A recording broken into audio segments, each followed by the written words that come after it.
My name's Tom Leighton from the Bad Flowers, and you're listening to Rock at Night.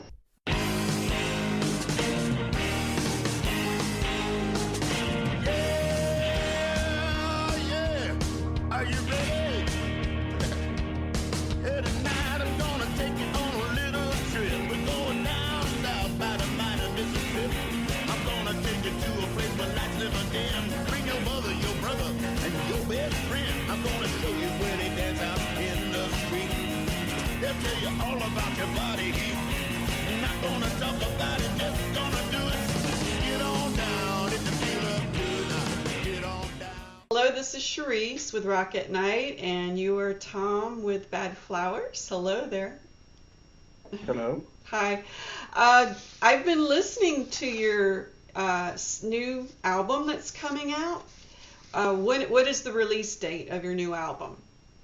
16th of February. Okay. And I actually heard your EP before, so I am familiar with your music. Bad Flowers, how did you pick that name? It was a lyric in a song that me and Dale wrote. Dale's the bass player, that we wrote in a previous band.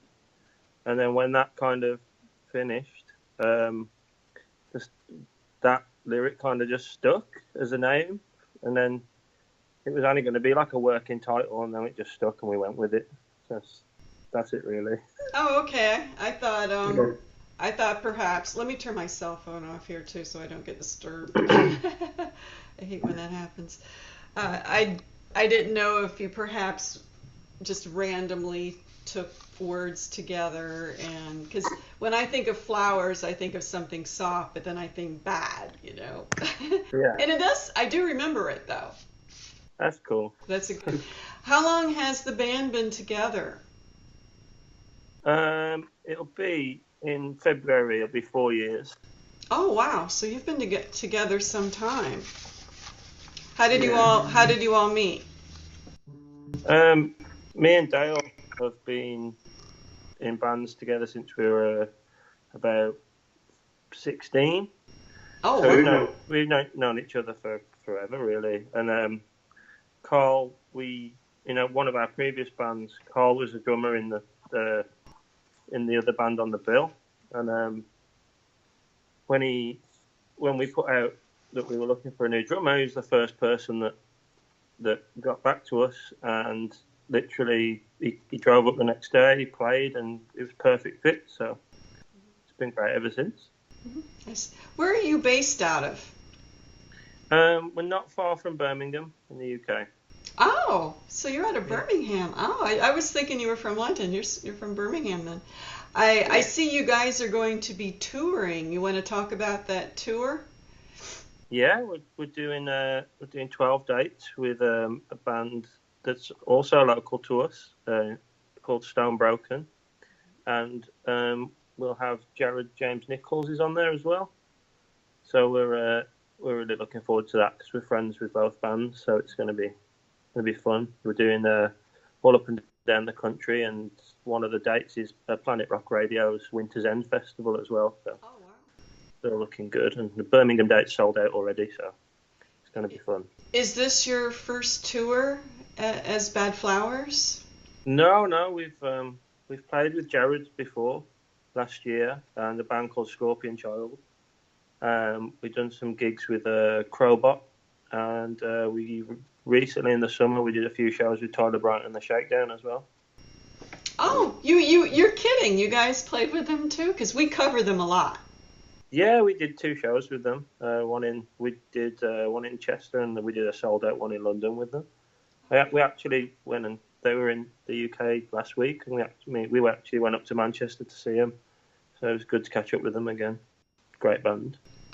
We just covered them in Brussels just recently. Yeah. So well, that's cool. Yeah. I was listening to your album, and you cover different styles here. Some of it is like really hard rock, and other songs are what I would call Brit blues, maybe. Right. Okay. And some of the songs definitely have a classic rock feel. I would call it like an 80s or 70s rock. How do you describe your music style? It's a tough one because we just kind of play what we feel at the time. I mean, it is more like we go the harder rock route when we're doing the live stuff, and we always have done. But when we've come to do the album, we've kind of experimented a bit with some.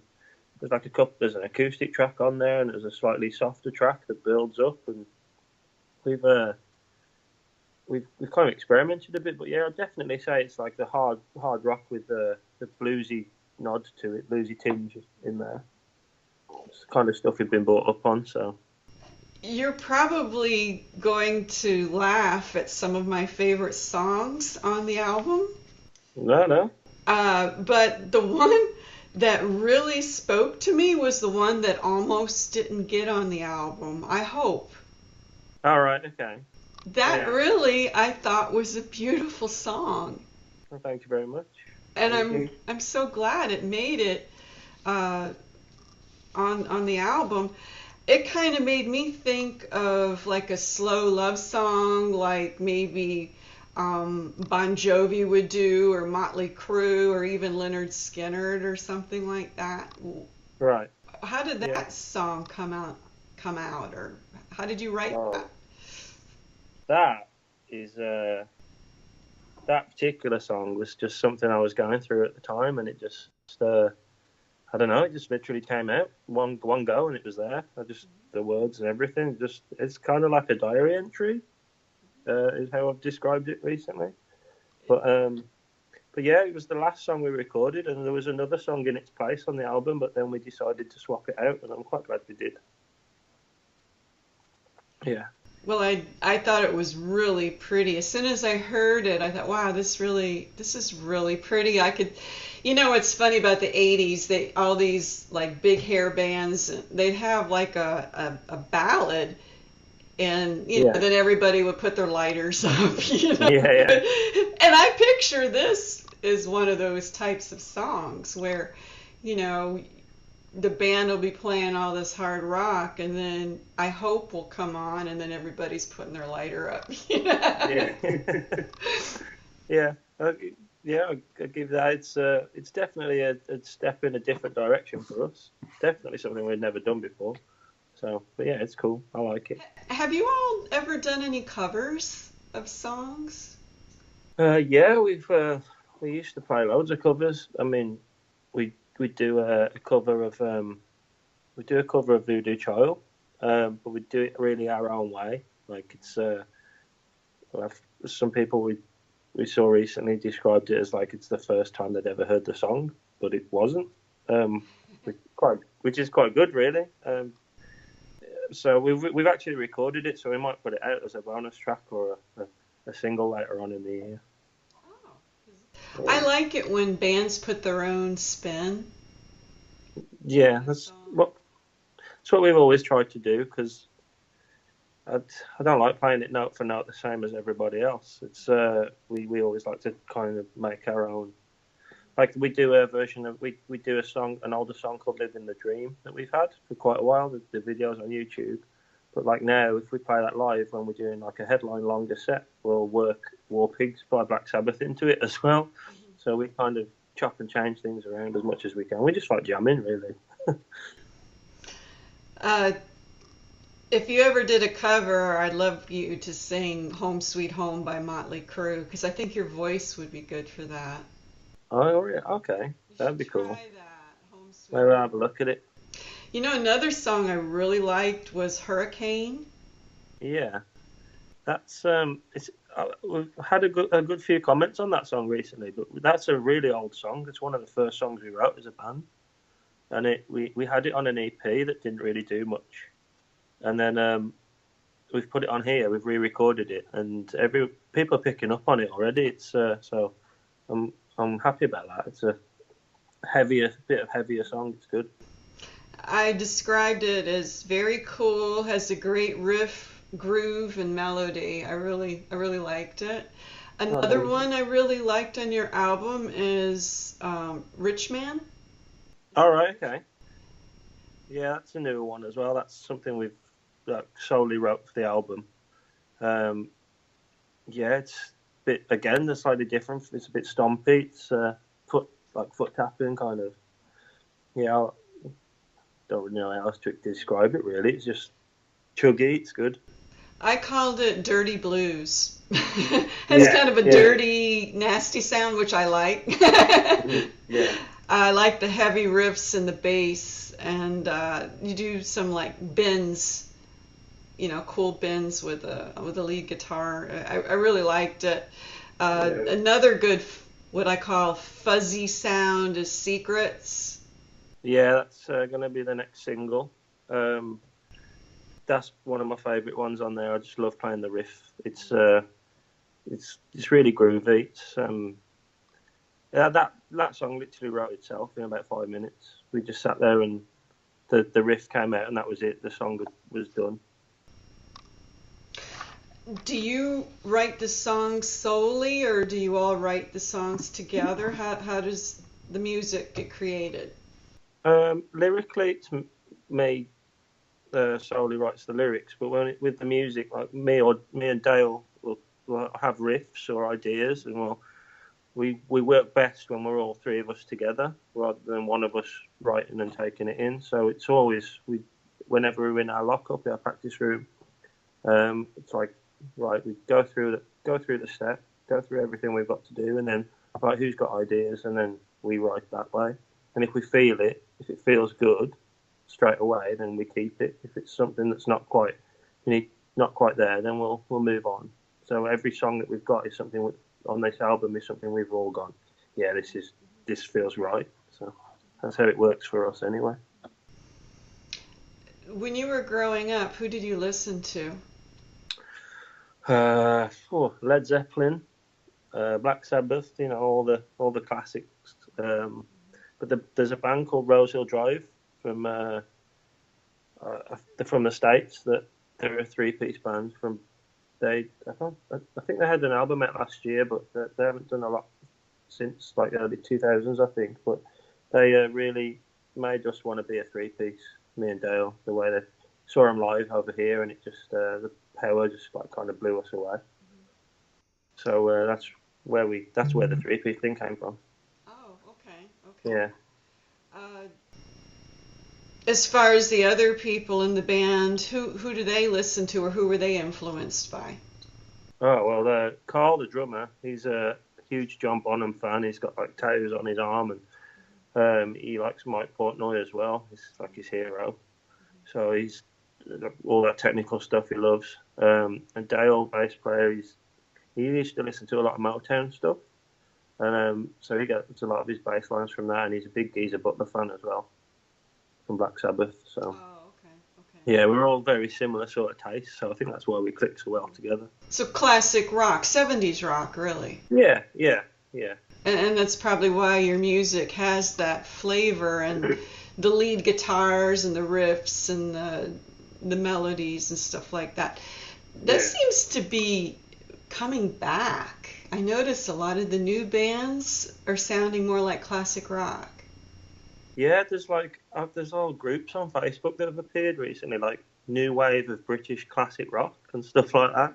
Which I think it's pretty cool. That's how it's been described. Like so many bands now that we've noticed, especially from the Midlands as well, that have popped up that are doing great things and sounding really good. So it's encouraging. It's good because the more competition there is, the better you have to be. Yeah, which. I just wondered if perhaps people are tired of this homogenized top 40 stuff and they're going back to the classic sound, maybe. Yeah, I hope so. I do It's too. it's more real. It's more personal. Like everything that we write and bands our peers write, it's all written by the bands. It's all how you feel at that time. It's not written by somebody else to give to you just because you've got a good voice or you can play. It's all original, real, done with feeling, which is how it should be. In my eyes, anyway. When did you realize that you wanted to be a musician? Well, my dad has always been a musician, and it's always been in his family, so it's kind of in my blood, really. but I just remember seeing he got an old Les Paul, and I just remember seeing that and thinking, oh, I want one of those. So, and then he actually bought me my first one for my 18th birthday.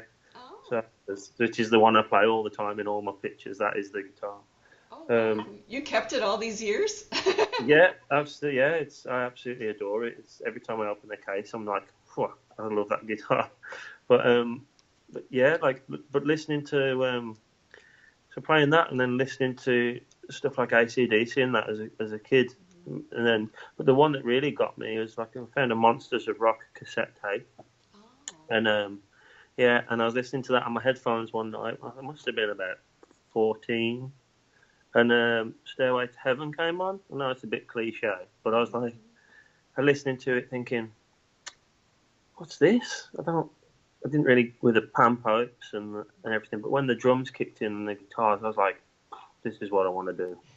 This is it. And I'll always remember that moment. Mm-hmm. Something clicked in my head. So so since a teenager, you wanted to do this. Yeah. Do you still listen to cassettes now? I haven't got cassettes, but I've got a lot of vinyl. I listen to a lot of vinyl. I hear cassettes are coming back. I've heard from people, but I know a lot of people are pressing vinyl now. Is your new album going to be in vinyl too? It is. We're doing a limited amount. We're doing 250 red vinyls. Oh, wow. Which are in press as we speak. And then we'll see how they sell. Maybe we'll move to black after that. But at the minute, there's just going to be 250 red ones, and that's it. Mm-hmm. What's your favorite song on the album? My favorite song? I like the one "Let's Misbehave" that we did. It's like the slower starting one with the big guitar solo in it. It's kind of double the length of all the other songs, but I think that's pretty much all of our favourite song on there. We really dig that track. Mm-hmm. Something. I wrote about that one. It starts off as the acoustic guitar, and it's really pretty melody, but then it totally gets heavy.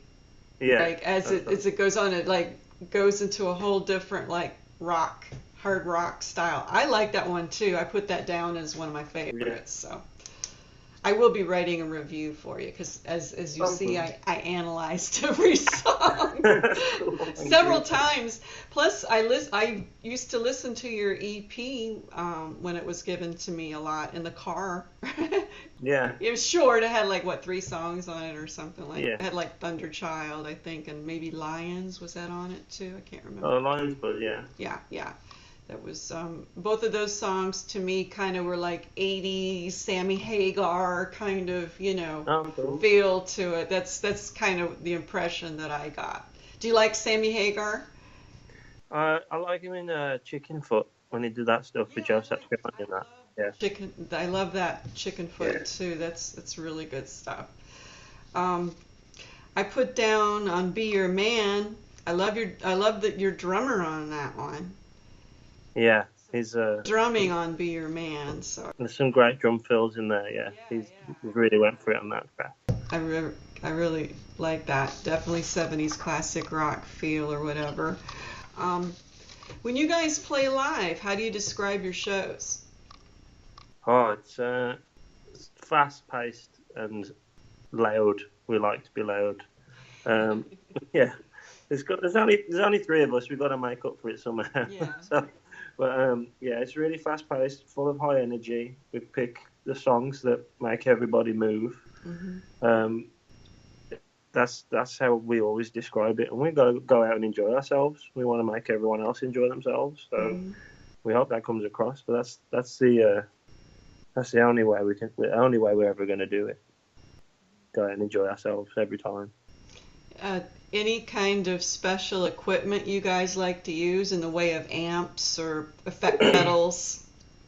There's nothing majorly special about it. We use like the orange half stack for guitar, and Dale uses a big orange all valve amp head. And in terms of pedals and stuff, it's pretty straightforward. An overdrive, a wah, and a octave. An octave pedal I use quite a lot. It thickens out the sound. It's quite beefy. But it's all pretty standard stuff, really. There's nothing too special about it. We've worked really hard on getting the right sound with the gear we've got. Mm-hmm. I definitely heard the wah. I like that, the wah pedal, and it sounds like you use the whammy bar a lot when you're doing the guitar. Yeah, no, it's all through the wah. That is all through the wah. Yeah. Is there anything that you would like people out in the world to know about Bad Flowers? You know, any special message that you would like to send out there you wish people would know? I just want everyone to have a listen and give us a chance, because I think the majority of rock fans would like it. There's something on this album that everyone can relate to. I think that's what we've got, good, honest songwriting and just raw power, really. That's what we want to go for. So all we want to do is get people listening. We just want to get out, and we love playing and want to meet everybody that comes to the show. So that's the message I want to give. Come and say hello to us. Well, that sounds great. I really thank you for. We'll see you later. Okay. See you soon. Bye. Bye bye. Bye.